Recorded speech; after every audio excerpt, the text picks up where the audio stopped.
Yang kami mempermasalahkan bahwa ada gerakan masif, nih terbukti Mbak, karena ada laporan masyarakat yang tidak menerima undangan.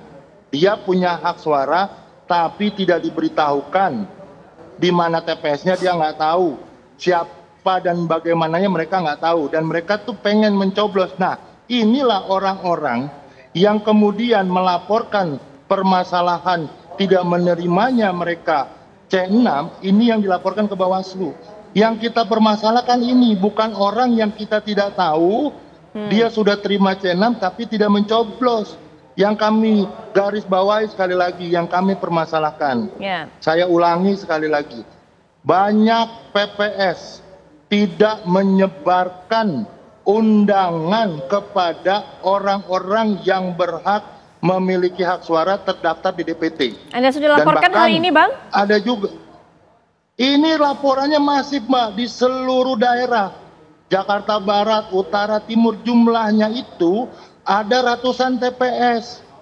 Nah, ini sejalan dengan temuan kami bahwa banyak TPS yang hanya penggunaan hak suaranya itu di bawah 30%. Yang menjadi pertanyaan adalah, apakah tidak diberikannya surat C6 ini adalah TSM? Karena kenapa? Yang tadi saya katakan, terstruktur, ya. Yang tadi Ciko juga bilang, kami nggak punya kekuatan, tapi faktanya yang memegang surat undangan itu adalah orang yang legitimate, orang yang memang diberikan haknya oleh negara. Siapa mereka? KPU melalui PPS. Kemudian terstruktur, sistematis, jelas Mbak. Sistem itu hanya dimiliki oleh KPU. Bukan kami peserta, bukan kami ormas, bukan. Di sana sudah jelas tergambarkan tuh, terstruktur, sistematis, dan masif. Masifnya di mana? Ternyata tidak hanya terjadi di Jakarta Barat, Utara, Timur, Pusat, dan hampir di seluruh TPS ada undangan yang tidak terbagi. Karena apa? Kapasitas orang-orang yang hari ini menyelenggarakan di PPS itu banyak tidak dilibatkan. Bahkan kami menemui kasus di Jakarta Utara, seorang RT yang setiap hari berinteraksi dengan masyarakat tidak dilibatkan dan bahkan tidak punya undangan. Ini ironi, Mbak. Dan Anda merasa dirugikan, pasangan calon Anda merasa dirugikan mengenai hal ini. Loh, kami hanya membela hak-hak dasar berdasarkan Undang-Undang Dasar dipilih dan memilih. Dan yang tadi dijelaskan sama Ciko, orang-orang itu tidak mau menggunakan. Bagi mereka yang terima C6 tapi dia tidak menggunakan, itu adalah hak. Betul. Mereka yang sudah diberikan C6 tapi tidak mau nyoblos, itu hak mereka. Akan tetapi ada sebagian besar orang-orang yang ingin mencoblos tidak diberikan undangan untuk mencoblos. Inilah yang jadi masalah. Baik Bang, tahan sampai di situ. Pak Cecep akan berikan tanggapan. Anda menilai hal yang sama bahwa ini merupakan gerakan yang terstruktur, masif begitu, sehingga kemudian dari pihak penyelenggara pilkada tidak mengedarkan undangan ataupun juga pemberitahuan, sehingga kemudian tidak ada yang berangkat ataupun juga memberikan hak suaranya, Pak Cecep. Jadi saya kira kalaupun memang itu diduga ya tuduhannya TSM tadi, tentu saja sampaikan saja ke pihak pengawas pemilu sebenarnya. Kalau memang nanti disetujui atau memang terbukti memang TSM, tentu kan akan digelar misalnya permintaan tadi ya untuk PSU misalnya. Tapi kalau nggak ada sebenarnya tidak perlu juga ya melakukan. Karena kita kan ini belum tahu nih, memang itu memang undangan C6 ini merasa tidak menerima ya. Jadi tentukan saja, laporkan saja, biar proses yang berjalan. Kenapa gini? Karena kan kita memilih jalan demokrasi ya, itu ada aturan main sebenarnya. Aturan mainnya apa? Kalau pilkada seperti ini, ada undang-undangnya, ada peraturan, ada PKPU dan seterusnya. Jadi ketika memang tidak berjalan salah satu tahapan itu, atau salah satu kegiatan atau proses itu, laporkan. Itu biar bisa apa? Biar bisa memang terbukti kalau memang TSM atau enggak. Biar kan enggak muncul tuduhan-tuduhan misalnya, ya entah dari pihak yang mana gitu ya, saling menduduh akhirnya. jika seperti ini gitu. Ya, baik. Nah, Bang Ciko bisa berikan juga tanggapan bahwa memang masih terus berkata dari pasangan calon nomor 1 ini yang menjadi sorotan adalah bukan mereka yang tidak menggunakan haknya walaupun sudah diberikan informasi tapi tidak mendapatkan surat tersebut. Bang Ciko. Seperti saya sampaikan tadi bahwa terkait dengan hal ini kan juga artinya edukasi ke masyarakat juga kurang. Bahwa teman-teman atau warga masyarakat ini sesungguhnya apabila sudah terdaftar sebagai pemilih dan ada bisa masuk dicek DVT di websitenya, mereka berhak untuk tetap memilih dan datang. Nah ini juga koreksi bukan hanya sebagai penyelenggara, tapi juga bagi partai politik. Kami juga mengalami kerugian yang kira-kira sama gitu ya.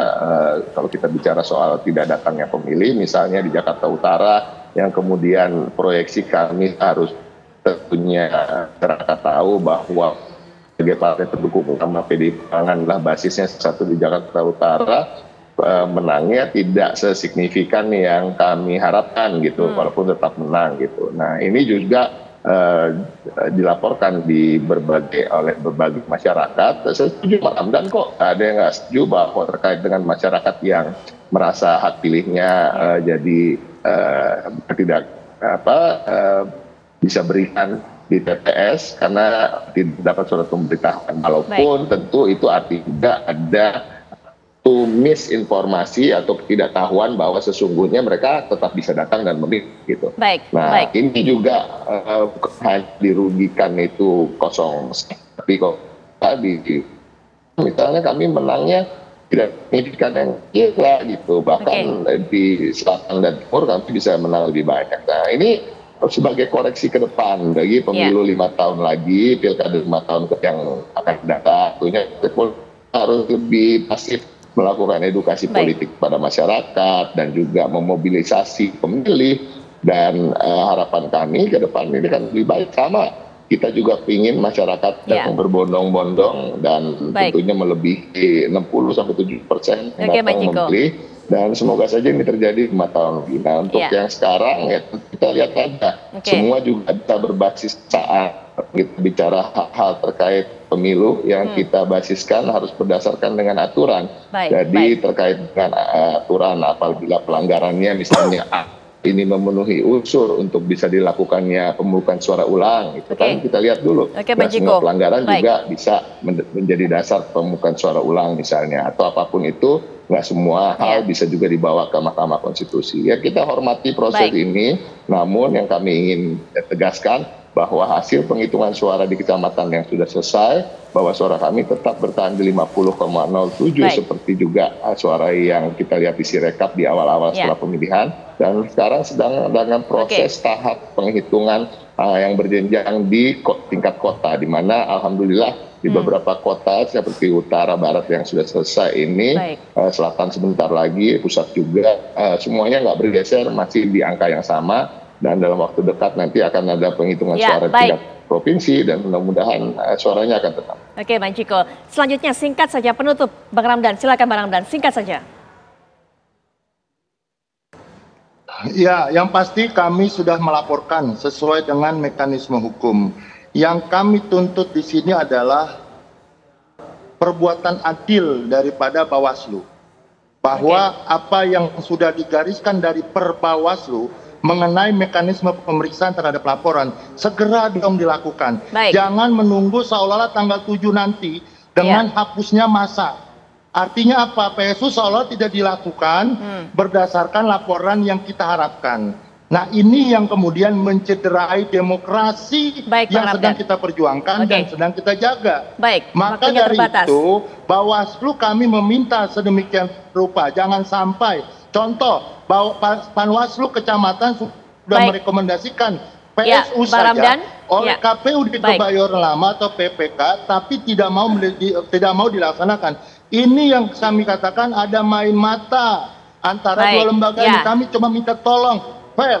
Ketika memang itu ada pelanggaran etik atau setidaknya tersistem dan terstruktur yang dilakukan oleh KPU dalam hal ini tidak diberikannya C6, ini harus turun Bawaslunya Jangan kemudian hanya menunggu laporan, setelah dilaporkan tidak diproses sesuai dengan Perbawaslu. Baik, Pak Ramdan, kami dapatkan kesimpulannya, Pak Ramdan. Ya. Apa yang sudah dilaporkan di tingkat kota, tolong ditarik ke provinsi, atau kalau perlu ditarik ke pusat untuk segera dieksekusi. Jangan sampai kemudian hak-hak rakyat loh yang melapor, bukan kami. Baik, Bang Ramdan. Hak-hak rakyat kemudian tergadaikan dengan adanya. Bang Ramdan, ya, waktunya juga sangat terbatas ya, mohon maaf. Silakan terakhir juga Pak Cecep, singkat saja. Kalau kita bicara pilkada, ada tahapan sebelum pilkada, hari H dan pasca pilkada, dan sekarang kita masuk ke pasca pilkada. Di sini saya kira semua anak bangsa, ya, elemen-elemen masyarakat sipil, elemen-elemen pendukung demokrasi harus mengawal proses pasca pilkada ini. Bagaimana kemudian kita harus menjemput ya pemimpin-pemimpin terpilih yang dipilih oleh rakyat di wilayah masing-masing. Kita harus kawal agar hasilnya memang sesuai dengan keinginan rakyat. Oke, baik. Terima kasih Pak Cecep. Ya, terima kasih Pak Cecep, narasumber semuanya, Bang Ciko, Bang Ramdan. Terima kasih, dan kami masih akan kembali dengan rangkaian kabar-kabar menarik lainnya setelah jeda berikut ini.